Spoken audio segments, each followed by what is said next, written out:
नमस्कार, मैं कमलेश कबीर आपका एक बार फिर स्वागत करता हूं इस नए एपिसोड।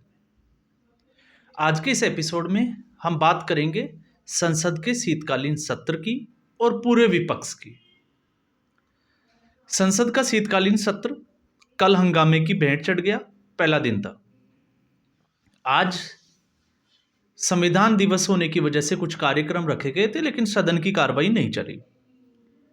लेकिन इस बीच खबर यह आई कि विपक्ष के नेता कल्याण बनर्जी जो है वो जगदम्बिका पाल से जो है वो हंसते हुए, ठिठोली करते हुए, मजाक करते हुए, बात करते हुए नजर आए। और खबर यह आई कि विपक्ष ने जेपीसी से अनुरोध किया है कि इसका वक्त जो है वो बढ़ाया जाए। जेपीसी का जो है वो गठन किया गया था और गठन किया गया था वक्फ बिल के लिए। लेकिन वक्फ के ऊपर आज विपक्ष की स्थिति ये हो गई है कि वो किसी भी तरीके से मुस्लिम वोट के लिए, अपने हलाला के लिए भी तैयार है। कैसे, हम समझेंगे।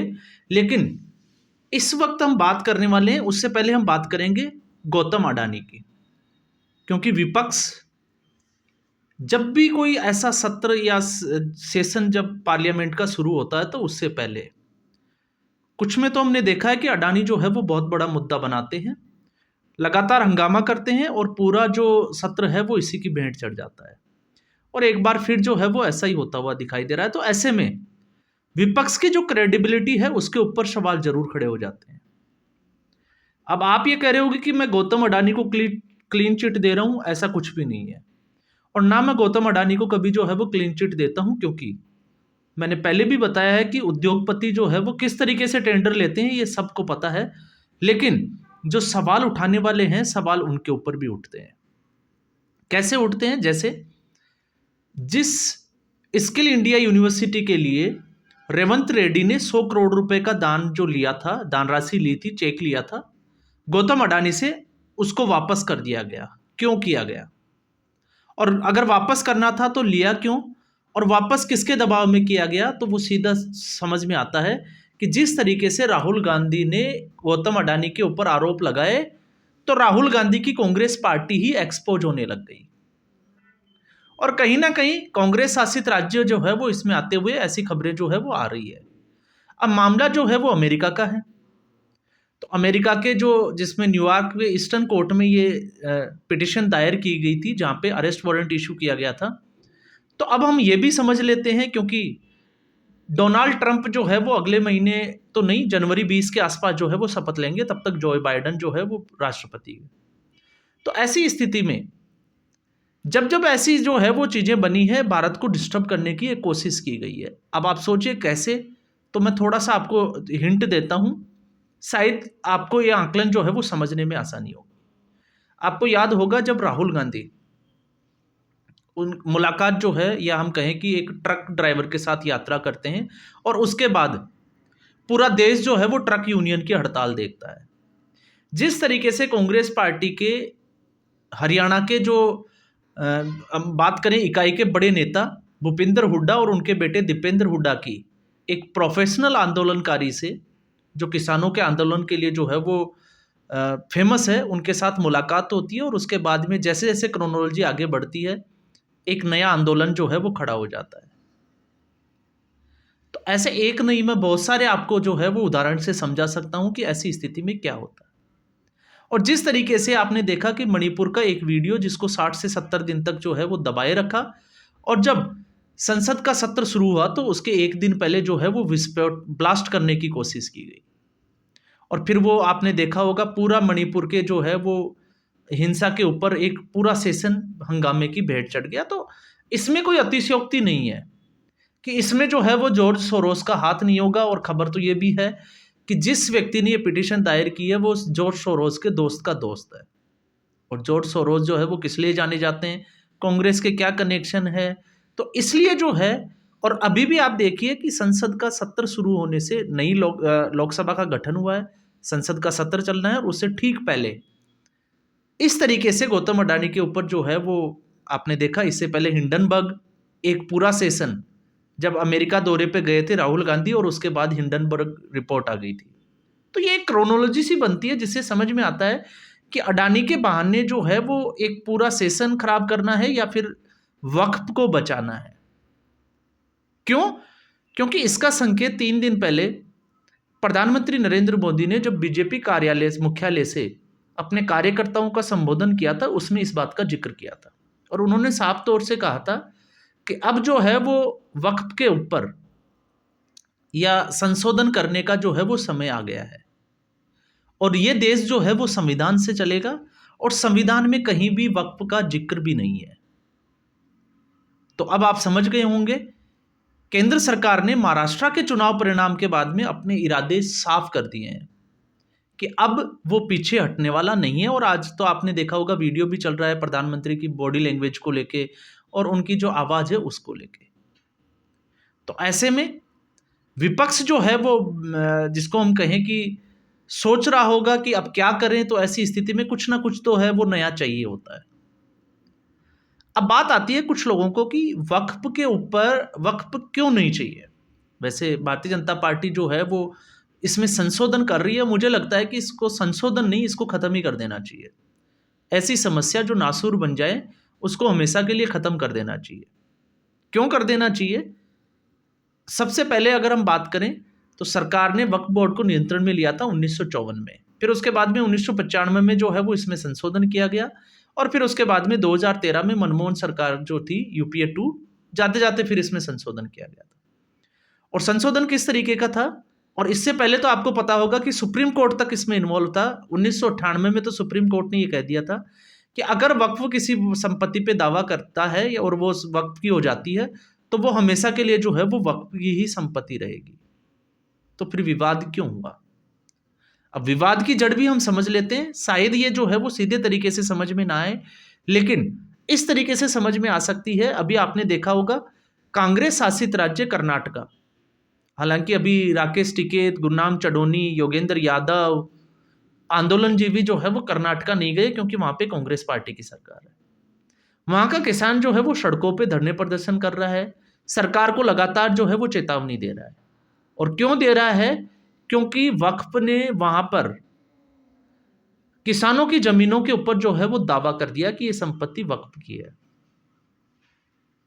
और ये तक दावा कर दिया कि लगभग जो है वो 1.5 लाख एकड़ के आसपास जो जमीन है वो वक्फ की है, जिसमें से 23,000 एकड़ पे ही वक्फ का कब्जा है, बाकी इन लोगों के पास उसका कब्जा है। तो आप स्थिति को आप समझिए। ठीक ऐसी स्थिति जो है वो केरल की है और केरल में तो स्थिति जो है वो और ज्यादा विकट हो जाती है।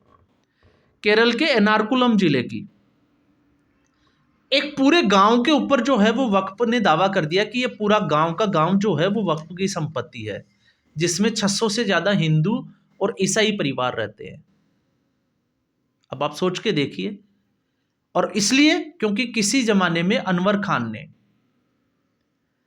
ये जो बात आती है कि अनवरदीन खान ये नवाब थे 1956 में, इन्होंने पूरी की पूरी जो संपत्ति है वो वक्फ को दान दे दी थी।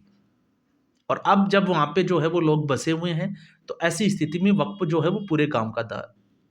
सूरत में आपने एक सोसाइटी का देखा ही था, शिव सोसाइटी, जिसमें एक व्यक्ति ने सोसाइटी का जो प्लॉट था वो वक्फ को दे दिया और वहां पे नमाजियों ने नमाज पढ़ना शुरू कर दी। और आज भी वहां पर हालात जो है वो बड़े नाजुक बने हुए रहते हैं। तो बिना किसी सोसाइटी की परमिशन से अगर कोई व्यक्ति अपनी जमीन को वक्फ को दे सकता है क्या? और अगर वो देता है तो क्या वहां पे जो है वो इसी तरह की स्थितियां पैदा हो सकती है कि लोग वहां पर आके नमाज अदा करें? इसके अलावा आपने देखा जिस तरीके से दिल्ली में लगभग 200 से ज्यादा सरकारी संपत्तियों के ऊपर वक्फ ने अपना दावा किया है और वक्फ ने तो यह भी दावा कर दिया कि जो पार्लियामेंट जो है वो संसद है वो भी वक्फ की ही संपत्ति है। और इसके अलावा अब अगर आप देखिए तो इसमें एक मजेदार बात यह भी है कि वक्फ जो है वो उसने कृष्ण की नगरी द्वारिका, उसमें 2 द्वीपों के ऊपर भी जो है वो अपना दावा कर दिया था कि ये भी वक्फ की संपत्ति है। और हाईकोर्ट गया, हाईकोर्ट में याचिका लगाई गई, लेकिन हाईकोर्ट ने यह कहकर खारिज कर दिया कि ये कृष्ण की नगरी का मामला है तो ये वक्फ बोर्ड की संपत्ति कैसे हो सकती है। तो आज इस पूरे देश में वक्फ के पास इतनी संपत्ति है कि इसमें छोटे छोटे बहुत सारे देश आ जाएं। लगभग जो है वो 9 लाख करोड़ से भी 9 लाख एकड़ से भी ज़्यादा जो ज़मीन है, 9 लाख करोड़ एकड़ के आसपास जो है वो ज़मीन वक्फ के आसपास बताई जाती है। तो आप समझ के देखिए 9.4 लाख एकड़, सॉरी करोड़ एकड़ नहीं, 9.4 लाख एकड़। तो अब आप अंदाजा लगाइए कि इस तरह इतनी संपत्ति जो है वो वक्फ उस पे दावा कर चुका है, और सरकार उसको जो है वो पावर देती है कि वक्फ के अगर पास अगर कोई संपत्ति आ जाए तो आप जो है वो कोर्ट नहीं जा सकते, और कुछ ऐसी चीज़ें उसमें डाल रखी है कि आप कुछ कर ही नहीं सकते। तो ऐसी स्थिति में वक्फ ने जो अधिकारी जो थे वो दो तरीके से इन्वॉल्व हो गए। एक जो है वो उगाही करना, प्रेशर पॉलिटिक्स कहें या प्रेशर में जो है वो किसी को भी आके ये कह देना कि ये प्रॉपर्टी जो है वो वक्फ की है, लाओ जी 1 लाख रुपए दो। तो दबाव में आके जो है वो देना ही पड़ता है। इस तरीके की स्थिति जो है वो इस देश में पैदा हुई है। अब इसको लेकर आपने देखा जिस तरीके से all India Muslim personal law board जो है उसकी एक मीटिंग हुई है 29वीं जो वार्षिक मीटिंग जो है वो बेंगलुरु में हुई, और उस बेंगलुरु की मीटिंग में तो जो है वो मौलानाओं ने सीधे तौर से धमकी दे दी, और धमकी ये दी कि अगर इसके साथ कुछ छेड़छाड़ की गई तो संसद उनकी और सड़क हमारी। तो अब आप सोच सकते हो कि इनकी सोच जो है वो क्या है। और आज भी वो जो है वो टिप्पू सुल्तान, अपने आप को जो है वो टिप्पू सुल्तान के क्षेत्र की बात करते हैं। तो स्थितियां जो है वो विकट बनी हुई है। सरकार ने जो है वो अपना पूरा जो है वो मन बना लिया है, और विपक्ष की जो है वो अब ये मजबूरी हो गई है। और मजबूरी क्यों हो गई? क्योंकि महाराष्ट्र के चुनाव के बाद में विपक्ष को लग गया कि हिंदू वोट जो है वो एक तरफ जा रहा है। तो ऐसी स्थिति में मुसलमान वोट के लिए हाहाकार मचा हुआ है, और सब एक से बड़े एक जो है वो मौलाना बनने की होड़ में लगे हुए हैं।